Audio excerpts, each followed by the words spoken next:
नमस्ते सर्वांना. आजच्या या कुकिंग ब्लॉगमध्ये मी तुमच्यासोबत शेअर करणार आहे 1 किलो सुरमई माशाचं कालवण मी कशा प्रकारे बनवते. अतिशय सोपी पद्धत आहे. या पद्धतीने कोणत्याही माशाचं कालवण खूप मस्त बनतं, चवदार बनतं. त्याचसोबत ही आहे ज्वारीची भाकरी. तर आजचा कुकिंग ब्लॉग खूप खास आहे, शेवटपर्यंत नक्की पहा. चला तर मग सुरुवात करूयात. नमस्कार सर्वांना, मी आहे मृणाल आणि आपल्या मराठी यूट्यूब चॅनलमध्ये मी तुम्हा सर्वांचं स्वागत करते. तर आजच्या कुकिंग ब्लॉगमध्ये मी तुमच्यासोबत सुरमई करीची रेसिपी शेअर करणार आहे. काही दिवसांपूर्वी बनवली होती मी ही रेसिपी आणि खूप मस्त झालं होतं हे कालवण. तुम्हाला रेसिपी नक्की आवडेल. खूप सोपी पद्धत आहे, माझ्या आईची पद्धत आहे ही. तर या पद्धतीने जर सुरमई किंवा कोणत्याही माशाचं कालवण तुम्ही बनवाल तर खूप अप्रतिम बनतं. तर मला खात्री आहे ही रेसिपी तुम्हाला नक्की आवडेल. व्हिडिओला लाईक नक्की करा. चॅनलवर नवीन असाल तर चॅनलला सबस्क्राईब सुद्धा करा. चला तर मग आजच्या रेसिपीला सुरुवात करूया. हे आहेत 1 किलो सुरमई माशाचे तुकडे, ज्यांना मी स्वच्छ असं धुवून घेतलेलं आहे. मध्यम आकाराची सुरमई होती ही आणि ही बरोबर 1 किलो आहे वजनी प्रमाणामध्ये. तर सुरमईच्या ऐवजी आपण इथे कोणताही मासा वापरू शकतो. सुरुवातीला मी तुम्हाला वाटण काय काय घेते हे दाखवते. इथे मी ताज्या खोबऱ्याचा चतकोर तुकडा घेतलेला आहे, मध्यम आकाराचा 1 कांदा, मध्यम आकाराचा 1 टोमॅटो, 10 ते 15 लसूण पाकळ्या, त्यानंतर आलं, थोडीशी कोथिंबीर धुवून घेतलेली आहे आणि त्याचसोबत 1 चमचा अख्खे धणे घेतलेले आहेत आणि 1 मोठा चमचा कच्चे पांढरे तीळ घेतलेले आहेत. तर सुरुवातीला मी टोमॅटो, कांदा आणि खोबरं याचे छोटे छोटे तुकडे करून घेतले आणि आता आपल्याला हा मसाला वाटून घ्यायचा आहे. तर हा मसाला मी कच्चाच वाटून घेणार आहे. त्याच्यासाठी मिक्सरमध्ये अगोदर मी तीळ आणि धणे टाकलेले आहेत. तुम्हाला हवं तर तीळ तुम्ही थोडेसे भाजून सुद्धा घेऊ शकता. त्यानंतर ताजं खोबरं टाकलेलं आहे, खोबऱ्याचे तुकडे, कोथिंबीर, टोमॅटो, 1 कांदा आणि आलं लसूण. आणि आता याला पाणी न घालताच मी वाटून घेणार आहे. जर गरज पडली तर थोडंसं पाणी आपण टाकूही शकतो. तर पहा, जितकं बारीक होईल तेवढं बारीक मी हे वाटण वाटून घेतलेलं आहे. तर हे वाटण कच्चंच आहे, हे आपण नंतर व्यवस्थित फ्राय करणार आहोत.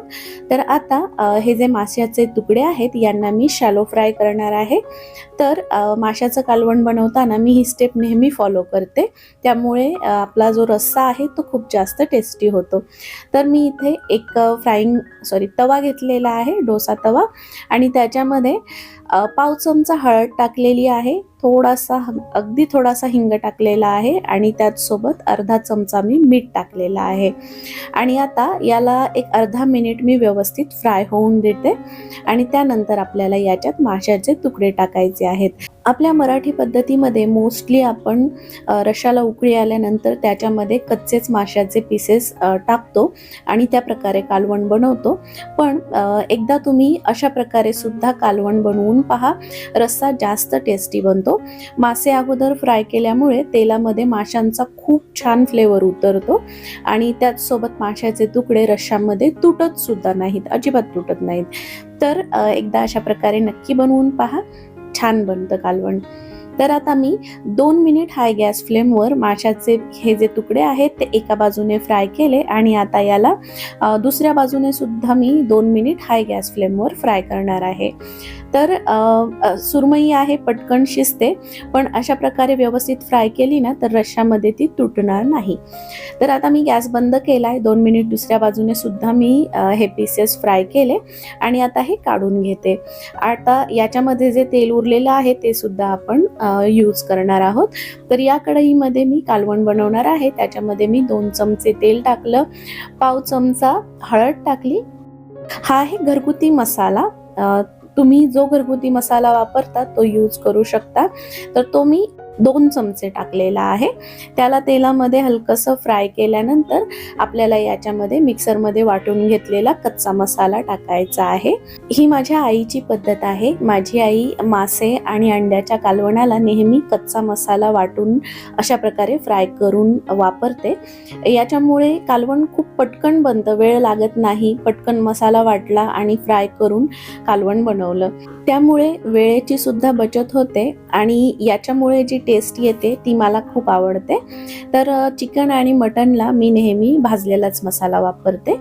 आता या तव्यामध्ये आपण मासे फ्राय केले होते त्याचं उरलेलं तेल मी व्यवस्थित पुसून या मसाल्यामध्ये टाकलेला आहे. याच्यामुळे आपल्या रश्श्याला अप्रतिम चव येते. आणि आता हा जो मसाला आहे त्याला आपल्याला 5 ते 6 मिनिट व्यवस्थित फ्राय करून घ्यायचे. अगदी याच्यातला जो ओलसरपणा आहे तो पूर्णपणे गेला पाहिजे आणि याचा रंगही बदलतो. त्याचसोबत याला खूप छान असं तेल सुद्धा सुटतं. त्या अगोदर इथे मी अजून 2-3 मसाले ऍड करणार आहे. तर हा आहे मीठ मसाला म्हणजेच मटन मसाला. तुम्ही फिश मसाला सुद्धा वापरू शकता. त्यानंतर 1 चमचा काश्मीरी मिरची पावडर मी वापरली आणि 1 चमचा गरम मसाला पावडर वापरली. तर माशाच्या कालवणाला मटन मसाला सुद्धा छान टेस्ट देतो आणि फिश मसाला असेल तर तुम्ही तोही वापरू शकता. पहा 4 ते 5 मिनिट हाय गॅस फ्लेमवर मी फ्राय केल्यानंतर मसाल्याला छान असं तेल सुटलेलं आहे, रंगही बदललेला आहे आणि याचा अप्रतिम वास येत आहे.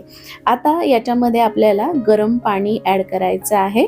तर मिक्सर जारमध्ये मी सुरुवातीला पाणी टाकलं. त्याच्यामध्ये जो लागलेला मसाला होता तो मी वेस्ट करत नाही आणि त्यानंतर आणखी 1 ग्लास पाणी मी याच्यामध्ये टाकलेलं आहे. पाणी गरम होतं. त्याचसोबत आता मी याच्यामध्ये खडे मीठ टाकलेलं आहे चवीप्रमाणे आणि हे आहे आमसूल म्हणजेच कोकम.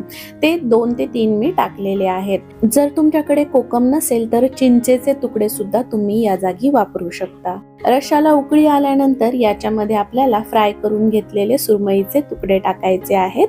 रश्श्यामध्ये फिश पीसेस सोडल्यानंतर आपल्याला याला आता 7 ते 8 मिनिट मध्यम गॅसवर उकळून द्यायचा आहे. माशाच्या डोक्याकडचा जो भाग होता त्याचे तुकडे मी फ्राय नव्हते केले, ते आता मी रश्श्यामध्ये टाकलेले आहेत. आणि आता याला आपल्याला फक्त 6 ते 7 मिनिट उकळून द्यायचे लो टू मीडियम गॅस फ्लेमवर.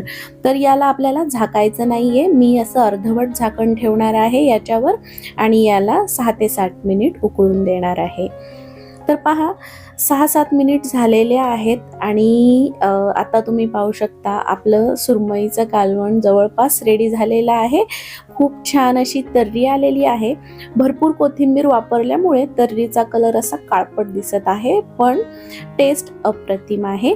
आता मी गॅस बंद केलेला आहे आणि याच्यामध्ये आता आपल्याला कोथिंबीर टाकून घ्यायची आहे.